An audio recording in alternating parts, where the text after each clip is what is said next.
நண்பர்களே, அல்லாஹ்வுடைய ஷஅபான் மாதத்தினுடைய முதல் பகுதியிலே ஆரம்பத்திலே நாங்கள் இருக்கின்றோம். நபிகள் பெருமானார் ஸல்லல்லாஹு அலைஹி வஸல்லம் அவர்கள் இதற்கு முன் இருக்கின்ற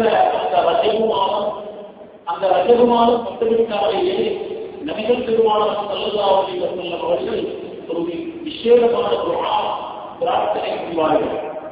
அல்லாஹும்ம பாரிக் லனா ஃபீ ரஜப் வ ஷஅபான். யா அல்லாஹ், இந்த ரஜப் மாதத்திலும் அடுத்து வருகின்ற இந்த ஷஅபான் மாதத்திலும் எங்களுக்கு வரக்கத்து செய்வாயாக என்று துஆ செய்வதற்கு ரமதானில் அடைகின்ற பாக்கியத்தை பெற்றுக் கொள்கின்ற பாக்கியத்தை தந்தருள்வாயாக என்று ரசூலுல்லாஹி ஸல்லல்லாஹு அலைஹி வஸல்லம் அவர்கள் பிரார்த்தனை செய்வார்கள். எனவே அந்த பிரார்த்தனையை நாங்களும் அடிக்கடி அல்லாஹ்விடத்திலே கேட்டு அதனுடைய நன்மை அடைந்து கொள்வோமாக. அடுத்ததாக இதற்கு முன் சென்ற அந்த ரஜப் மாதம் அல்லாஹ்வுடைய மாதம் என்று சிறப்பித்து கூறப்பட்ட மாதம். இதோ இருக்கிறது நாங்கள் அடைந்து வைக்கின்ற இந்த ஷஅபான் மாதம், அதில் ஷஅபான் ஷஹ்ரி, ஷஅபான் பெண்ணுடைய மாதம் என்று நபிகள் நாயகம் ஸல்லல்லாஹு அலைஹி வஸல்லம் அவர்கள் சிறப்பித்து கூறிய மாதம். அடுத்து வருகின்ற ரமலான் மாதம், அது முஸ்லிம்களுடைய மாதம். இந்த ரசூலுல்லாஹி ஸல்லல்லாஹு அலைஹி வஸல்லம் எனவே இந்த மாதத்தை என்னுடைய மாதம் என்று நபிகள் நாயகம் ஸல்லல்லாஹு அலைஹி வஸல்லம் அவர்கள் சிறப்பித்து கூறுவதற்கான காரணம் என்ன என்பதையும் நாங்கள் அறிந்திருக்க வேண்டும். அதுதான் ரசூலுல்லாஹி ஸல்லல்லாஹு அலைஹி வஸல்லம் அவர்கள் மீது ஸலவாத் சொல்ல வேண்டும் என்ற அந்த கட்டளை இந்த ஷஅபான் மாதத்திலே தான் சொல்லப்பட்டது. அவர்களுக்கு மிகவும் விருப்பமான ஒரு நிகழ்ச்சியாக இந்த ஸலவாத் என்கின்ற அந்த வேத கட்டளை வஹீ அறிவிக்கப்படுகின்றது. இன்னல்லாஹ வ மலாயிகத்துஹு, நிச்சயமாக அல்லாஹ்வும் அவருடைய அவர்களால் யுஸல்லூன அலன் நபி, நபிகள் நாயகம் ஸல்லல்லாஹு அலைஹி வஸல்லம் அவர்கள் மீது ஸலவாத் சொல்கிறார்கள். ஆகவே யா அய்யுஹல்லதீன ஆமனூ என்று எங்களை மூமின்களை அன்போடு அழைக்கும் ஈமான் கொண்டவர்களை விடுத்து அல்லாஹ் சொல்கிறார், ஸல்லூ அலைஹி வஸல்லிமு தஸ்லீமா, நீங்களும் அந்த நபிகள் நாயகம் ஸல்லல்லாஹு அலைஹி வஸல்லம் அவர்கள் மீது ஸலவாத்தும் ஸலாமும் சொல்லுங்கள் என்ற அந்த அன்பு கட்டளை வந்த மாதம் இந்த ஷஅபான் மாதம். எனவே நாம் அந்த ஸலவாத்தின் சிறப்பை ஒவ்வொருவரும் அறிந்திருக்கின்றோம். நாங்கள் ஸலவாத்து சொல்கிறோமா இல்லையா என்பதை எங்களுடைய வாழ்க்கையை நாங்கள் சுற்றி பார்க்க வேண்டும். ஒரு வித்தியாசமான ஒரு விசேஷமான இபாதத் இந்த ஸலவாத். ஸலவாத்துக்கு அல்லாஹ் தஆலா எந்த அளவு முக்கியத்துவம் கொடுத்திருக்கிறார் என்பதும் எங்களுக்கு தெரியும். தொழுகையிலே ஸலவாத்து சொல்ல வேண்டும் என்று கட்டாயமான கட்டளையிடப்பட்டிருக்கிறது. ஸலவாத்து சொல்லவில்லை என்றால் அந்த தொழுகை நிறைவேறாமல் போய்விடுகிறது.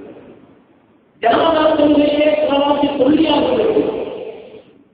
அதுபோன்று எங்களுடைய இபாதத்துகள், எங்களுடைய துஆக்கள், பிரார்த்தனைகள் அங்கீகரிக்கப்படுவதற்கு கட்டாயமாக இந்த ஸலவாத் இடம்பெற்றே ஆக வேண்டும். இல்லை என்றால் எங்களுடைய துஆக்கள், பிரார்த்தனைகள் அங்கீகரிக்கப்பட மாட்டார்கள்.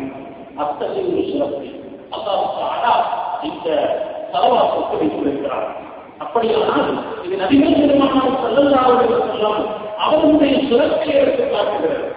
எந்த ஒரு நபிக்கும் கொடுக்கப்படாத ஒரு சிறப்பு, எந்த ஒரு ரசூலுக்கும் வழங்கப்படாத ஒரு பாக்கியத்தை நபிகள் நாயகம் ஸல்லல்லாஹு அலைஹி வஸல்லம் அவர்களுக்கு அல்லாஹ் வழங்கியிருக்கிறார் இந்த ஸலவாத்தின் மூலமாக. இன்னொன்றையும் நாம் சிந்திக்க வேண்டும்.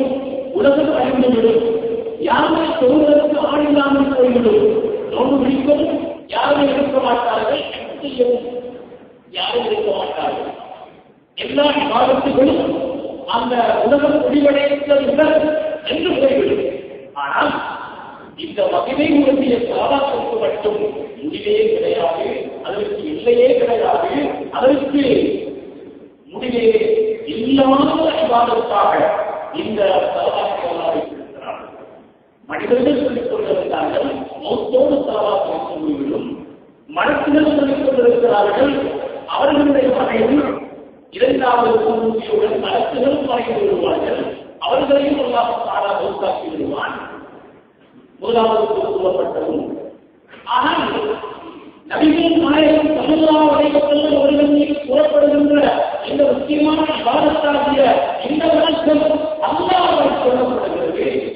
எனவே அல்லாஹ் நித்திய ஜீவன், அவருக்கு மரணம் கிடையாது. உலகம் முடிந்தாலும் மறுமையும் உலகம் முடிந்தாலும் மறுமையிலும் நிலூரி அந்த அல்லாஹ்வால் சொல்லப்பட்டுக் கொண்டே இருக்கின்ற ஒரு சிறப்பை அல்லாஹ் சுப்ஹானஹு வ தஆலா நபிகள் பெருமானார் ஸல்லல்லாஹு அலைஹி வஸல்லம் அவர்களுக்கு வழங்கியிருக்கிறார். அவருடைய சிறப்பை நாங்கள் அறிந்து கொள்வதற்கு இது ஒன்றே போதுமானது. எனவே இருக்கக்கூடியவர்களே, நீண்ட விளக்கங்களை சலவாத்துக்கு சொல்லிக் கொண்டே போகலாம். சலவாத்துடைய சிறப்பை அறிவித்துக் கொண்டே போகலாம். ஆனால் சுருக்கமாக இழந்த வேண்டும் என்று மகிழ்ச்சி கொண்டு முடிவார்கள், சிறப்பான வருவார்கள்.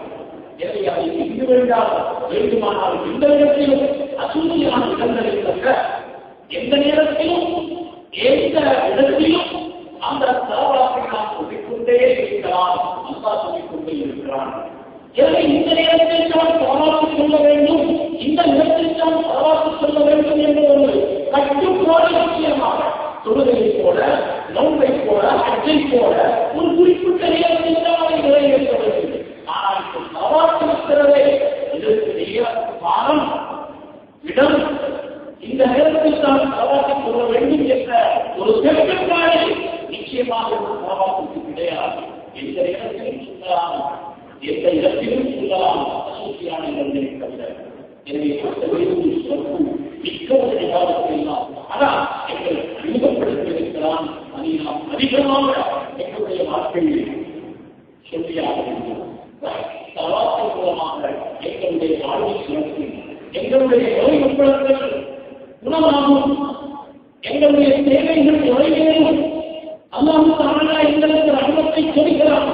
நாம் ஒரு சலவாத்தை சொன்னால் அல்லாஹ் 10 சலவாத்தை சொல்கின்ற சாத்தியத்தை எல்லாம் வழங்கியிருக்கின்றார்கள். எனவே அந்த சலவாத்தின் மூலமாக எங்களுடைய பாவங்கள் மன்னிக்கப்படுகின்றன, எங்களுக்கு சிறப்பு கிடைக்கிறது.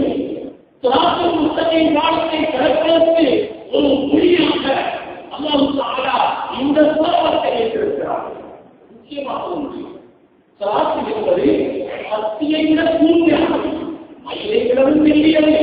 அத்தகைய அந்த சலாத்தை கடப்பதற்கு துணை செய்யக்கூடிய விஷயங்களுக்காக அல்லாஹ் தஆலா இந்த சலவாத்தை வைத்திருக்கிறார். சொல்லுங்கள் அதிகமான சலவாத்தை. நபிகள் நாயகம் ஸல்லல்லாஹு அலைஹி வஸல்லம் அவருடைய பெயரை கேட்டால் கூட சலவாத்தை சொன்னாலே பக்தியில் இருக்கிறார்கள். சுற்றி வாய் நிறைய நெஞ்சு நிறைய நாவிக்க அந்த சலவாத்தை நாங்கள் அதிகமாக சொல்லி அவருடைய பிரயோகத்தை நாம் அடைந்து கொள்வோம். முசாபஹா செய்கின்ற நேரம் தகப்பனமாக அது பெருநாள் வாழ்த்து, பெருநாளைக்கான ஒரு மனிதன் இன்னொரு மனிதனுடைய கலப்பத்தை அந்த தகப்பனமாக வைக்குமே என்று சொல்ல வேண்டும். ஆனால் ஏழைகளிலே நாம் முசாபஹா செய்கின்ற பொழுது சலவாத்தை சொல்ல வேண்டும் என்றுதான் நபிகள் நாயகம் ஸல்லல்லாஹு அலைஹி வஸல்லம் படித்திருக்கிறார்கள். ஒரு மனிதன் அன்போடு உறவாடி இருவரும் கைகொடுத்து முசாபஹா செய்து சலவாத்துக்குரிய அந்த முசாபஹாவை ஆரம்பிக்கின்ற பொழுது அவர் பிரிவதற்கு முன்னால் அவருடைய பாவங்களும் மன்னிக்கப்படும் என்றார்கள் நாயகம் ஸல்லல்லாஹு அலைஹி வஸல்லம். அத்தகைய ஒரு சிறப்பை இந்த சலவாத்துக்கு முன்னால் வழங்கியிருக்கிறார்கள். எனவே சலவாத்தை அதிகமாக கொள்ளுங்கள். எந்த அளவு சலவாத்தை நீங்கள் வாழ்க்கையிலே அதிகமாக கூறுகிறீர்களோ அந்த அளவுக்கு சஹாபாக்கள் கேட்டார்கள், யார் சொல்லலாம், என்னுடைய நாட்களிலே 3 பகுதியை 3 பகுதியை சலவாத்து சொல்லலாமா என்று கேட்டபோது விருப்பம் போல் என்று சொல்லலாம். அவர்கள் இந்த சஹாபாத்தை சொன்ன அந்த வார்த்தையை நாம் சிந்திக்க வேண்டும். எனவே அதிகமாக சலவாத்து சொல்லுவோம், அதில் சிறப்பை நாங்கள் கடைபிடிக்கிறோம்.